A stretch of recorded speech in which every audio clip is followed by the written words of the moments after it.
Hi guys, this is WoWFilms Bi-Weekly Part 4, and today we're speculating over Cataclysm. Now, for lack of anything better to put on the background while I'm talking, I've just put on what I do when I'm bored, so feel free to turn this off and watch something else while you listen. Okay, I'm going to start off with one of the biggest features of Cataclysm, and that is the level cap is being raised to level 85. Blizzard say that it's only been 5 levels this expansion as opposed to 10, because they wanted to focus more on the leveling experience and high-end gameplay.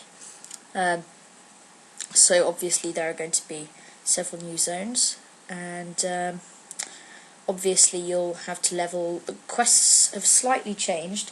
You can now get auto quests, which are quests that you get automatically on entering a zone, and also they've streamlined the leveling experience. For example, some of the instances are now lower level. Scholarmance is now a level 40 something instance, and everything's changed. So instead of going from one zone onto another on a completely different continent, you just walk to the next one and that picks up from where your leveling stopped.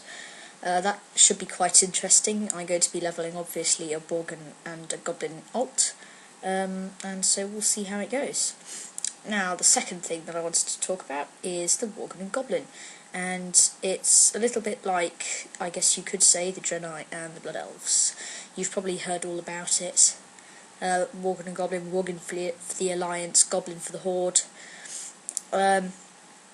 Unfortunately, I didn't get an invite to the beta, so I can't tell you much about either of them, but I can explain the racials. So for the Worgen, we have increased shadow resistance, I assume by 10, like all of the other classes. There is a increased skinning. They skin faster, and they've got, I think, a 15 level increase for skinning. There's a sprint ability, and I can't remember the name. It's a little bit like sprint for rogues. It's 70% increase for 15 seconds, I think.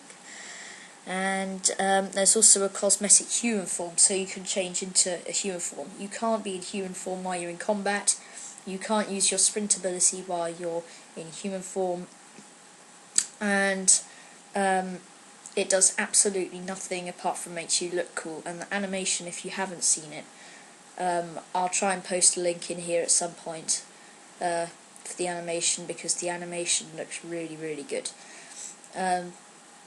Now, this is one of the little nags I do want to have about Cataclysm, and it is that the Goblin racials far overpower the Worgen ones, because the Goblins, first of all, get full rep discount, so you do not have to grind all the way to Exalted with the Kirin Tor for a 4k discount on your Tundra Mammoth anymore if you're a Goblin. They get 2% extra money made, and I'm not sure whether that's confirmed yet, but it would seem so. They also have their own Jeeves, and they've got a rocket belt. The rocket belt could do one of two things. They both share the same cooldown, which I believe is 3 minutes, sorry.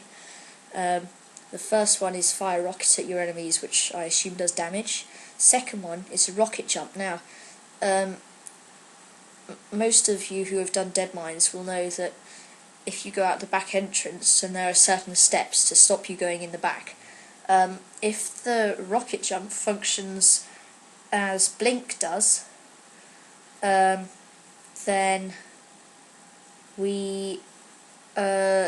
it's fine. But if it doesn't, if it functions like the quest in Ice Crown, where you've got to jump to the top of the mountain, where you can jump anywhere you would, then in 15 minutes a Goblin can get into the back of Dead Mines, which is obviously, if you're doing it on heroic setting, much faster than doing the whole thing normally.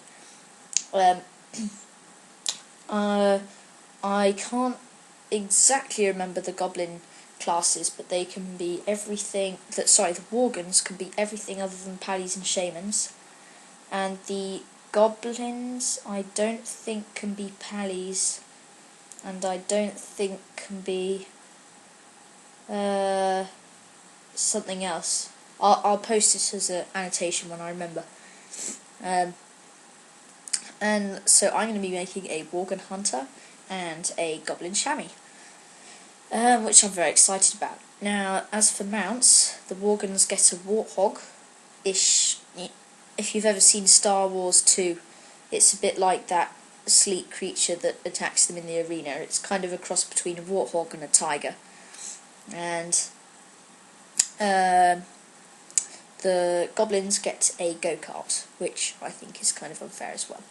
As for building style, the Goblins have Victorian-style buildings, and the Goblins have the stuff that you might find in Kazan or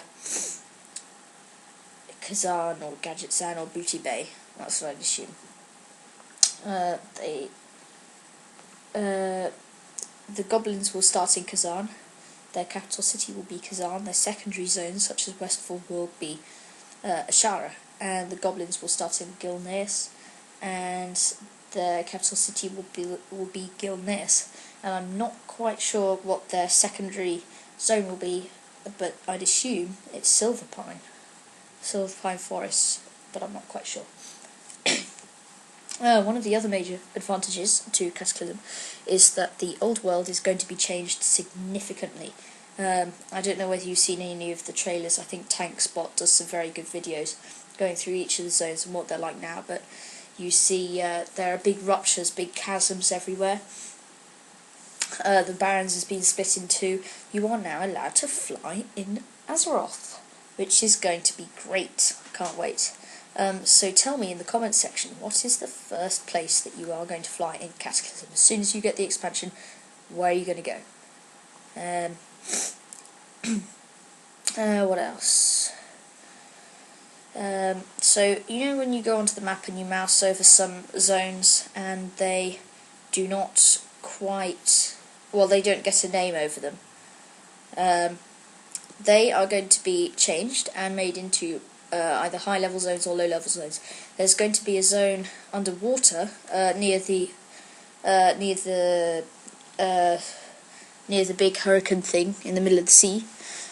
The name will come to me in a minute. And it's going to be called the Abyssal Moor. It's going to be an underwater zone. I am interested to see how that works, because we haven't really had an underwater zone before, so it could be interesting. Also, another very notable thing about Cataclysm, I'm just going through everything quickly here because obviously I'm limited to 10 minutes, of which is nearly up.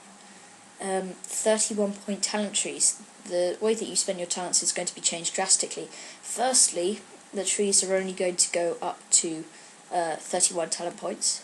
You're going to get 41 points in total, and of those 41 points, you have to spend 31 in one tree before you can go into another tree. And you get one every couple of levels, and it alternates between getting talents and spells. And so what you'll be able to do is you'll be able to get 31 talents in one tree, and you'll be able to go into a couple of others. And you may be thinking, well, that's horrible, but you know when you spec something, you don't really feel like, say you get a warlock, you don't feel like a demonology warlock until you get your Felguard at level 50. But now you get the Felguard at level 10. Same with Divine Storm, with Holy Shock, and a load of other spells that you'd have to wait until level 40, 50 or 60 for, you can now get at level 10, which I think is absolutely great. Now if you just watch the video here, I die because I forget that you can only cast your shield spells with a short interval between. Very stupid of me. Back to Cataclysm. Now unfortunately the time's running out. I'm sure I've forgotten loads of things, so I will probably make another video in the future, and I'll post it in annotation. So thanks for watching. Post your comments in the comment section. Any ideas for future things I could talk about? Thank you, subscribe, and